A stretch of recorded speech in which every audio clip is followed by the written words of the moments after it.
Oedipe ta mère. Il y a des guillemets au titre de mon intervention, car c'est une citation. Mais c'est une citation dont je ne peux pas nommer l'auteur. Laure Baudiment nous a parlé avec brio, lors de notre dernier colloque qui portait sur l'amour, des murs et des mots sur les murs. C'est donc dans les couloirs du métro parisien que j'ai lu à plusieurs reprises dans différents lieux, sur des affiches ou sur les murs, écrits au marqueur noir, ces mots qui m'ont fait sourire. Oedipe ta mère. Ils se sont imposés à moi pour titre lorsque j'ai eu connaissance du thème de notre colloque. Ce grand autre que Lacan désigne entre autres comme trésor des signifiants.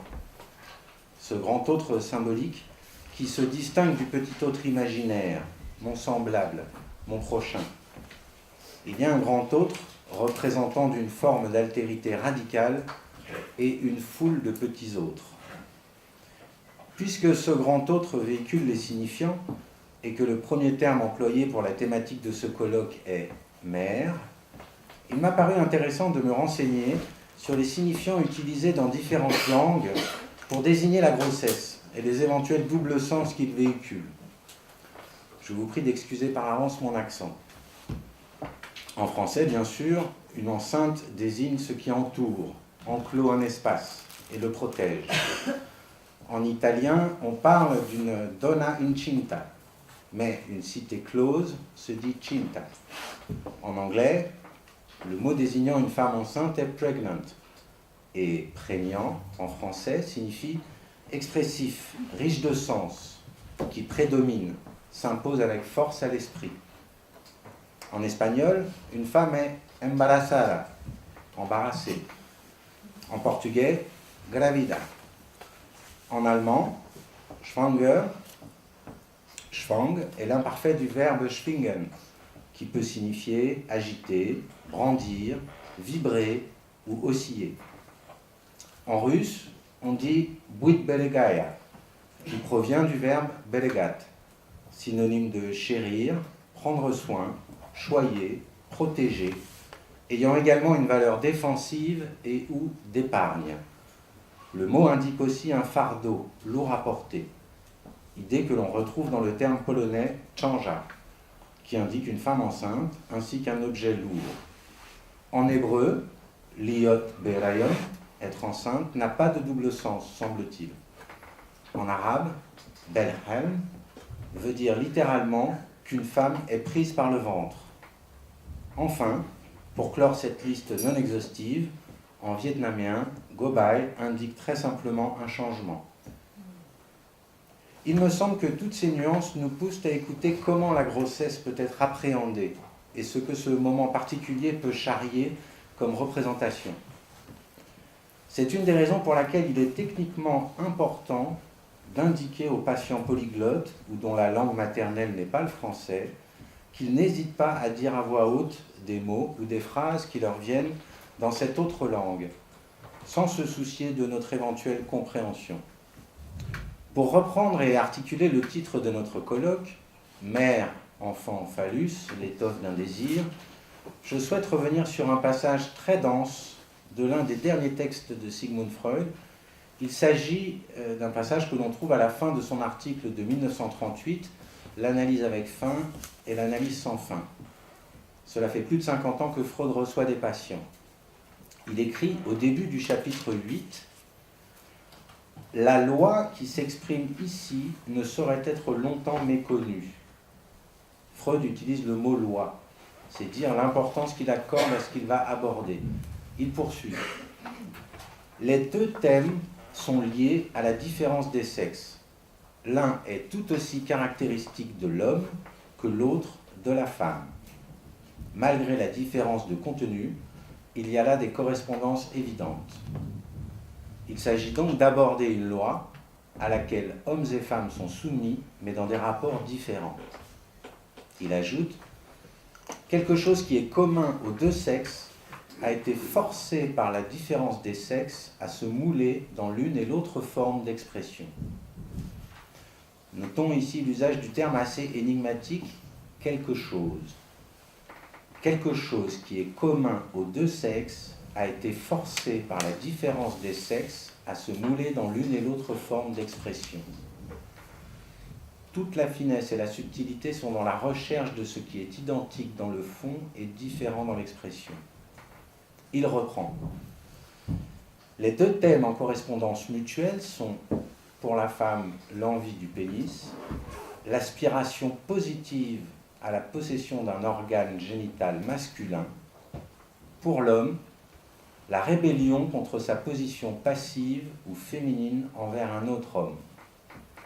Freud insistera un peu plus loin sur l'importance du fait que cette rébellion ne soit pas contre la passivité en elle-même, mais contre la position passive vis-à-vis d'un autre homme. Il reprend. Ce qu'il y a de commun aux deux a été très tôt mis en relief par la nomenclature psychanalytique en tant que comportement à l'égard du complexe de castration. Voilà donc explicité ce quelque chose dont il était question plus haut, le complexe de castration. Il reprend. Alfred Adler a plus tard mis en usage l'appellation pleinement pertinente pour l'homme de, entre guillemets, protestation virile. Notez bien que Freud approuve le terme de protestation virile juste pour l'homme. Il ajoute « Je pense que le, entre guillemets, refus de la féminité aurait été dès le début la description exacte de cette part si remarquable de la vie de l'âme humaine. » Refus de la féminité. Quelle expression? C'est d'un refus qu'il s'agit. Et ce refus concerne les deux sexes. Nous pouvons nous demander si le rapport au phallus tel que va le développer Jacques Lacan ultérieurement ne prend pas ici toute son importance comme réponse ou écho à ce refus de la féminité désigné par Freud. Freud nous décrit succinctement comment ce refus de la féminité s'exprime chez l'homme sous la forme de la protestation virile. Puis il arrive à son expression chez la femme. Chez la femme aussi, l'aspiration à la virilité est en accord avec le moi à une certaine époque, celle de la phase phallique, avant le développement qui mène à la féminité.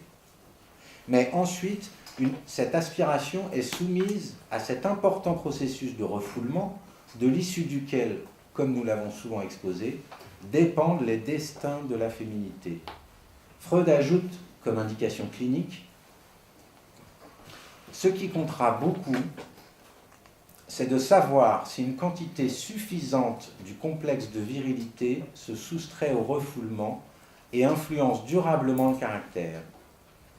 De grandes parts du complexe sont normalement transformées pour contribuer à l'édification de la féminité.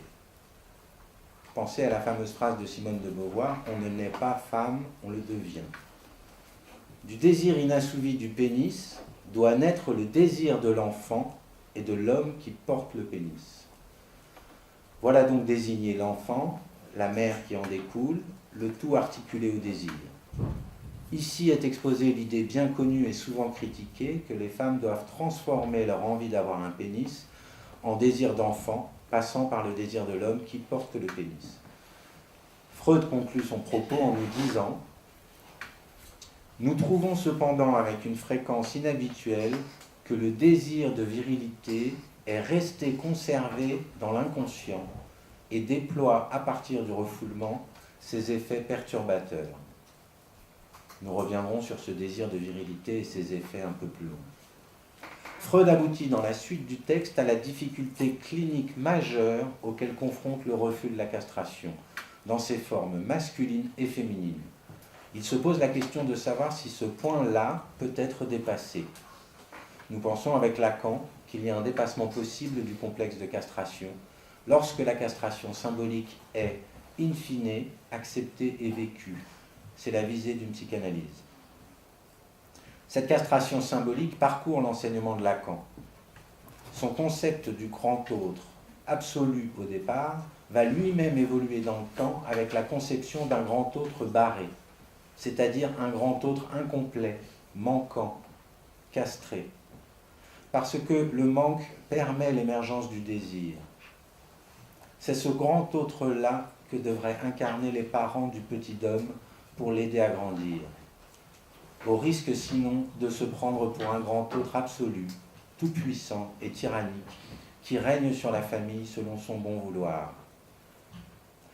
Dans le cadre de notre clinique, nous occupons une place tout à fait particulière et d'une certaine façon privilégiée. Notre pratique quotidienne nous amène à écouter et entendre des femmes à différents moments de leur existence parler de la maternité. Nous les entendons également pendant leur grossesse parler de leurs sensations, de leurs représentations, de leur imagination sur cet enfant qu'elles portent et ce qu'elles projettent du futur. Et lorsqu'elles sont mères, à tous les âges, nous les entendons parler de leur enfant, des liens tissés et des difficultés avec les uns et avec les autres, de leur rapport à leurs fils et à leurs filles, qui font souvent écho à leur rapport à leurs propres parents. Nous en entendons aussi un bout sur la place qu'elles donnent à leurs compagnons, présents ou non, et ce qu'elles attendent de lui en tant que père. Je conclurai avec une petite remarque de Jacques Lacan qui m'a interpellé. Une remarque en passant, l'air de rien, qui nourrira peut-être nos temps de discussion. Il présente le schéma simplifié des deux miroirs dans son premier séminaire et parle à cette occasion d'une petite fille qu'il a inspirée pour désigner les points, pour désigner par O et O' les deux points du schéma. Il lui rend hommage et dit dans une parenthèse « C'est une petite fille ». Une femme virtuelle, donc un être beaucoup plus engagé dans le réel que les mâles. Je vous remercie.